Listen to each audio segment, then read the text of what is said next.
This is Dr. Lisa Gross with a cognitive behavioral therapy practice, 415-250-2290.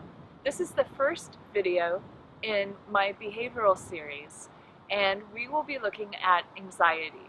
There are different types of phobias related to animals, such as snakes or spiders. There can also be a blood phobia, or social phobia or public speaking phobia. I'm going to focus on social phobia for my example.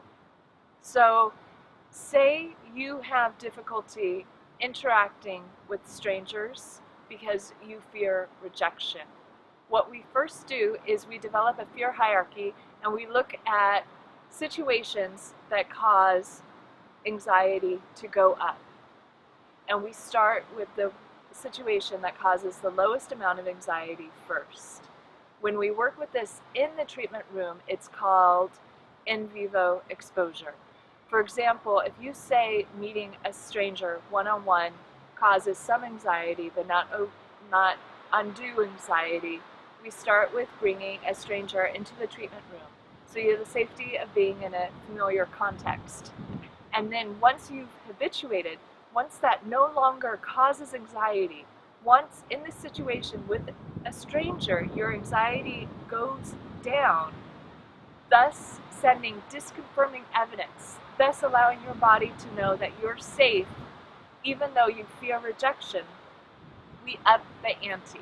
You start approaching strangers outside of the therapy room, making sure that you don't stop the process while your anxiety is high. The other piece to the behavioral side of treatment is we look at what you might be using as crutches.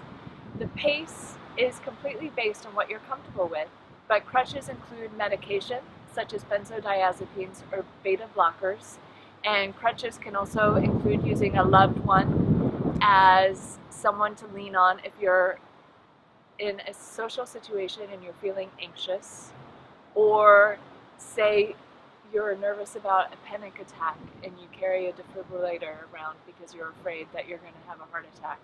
And we look at what it's like to live in the world without the crutches and still feel safe at your pace.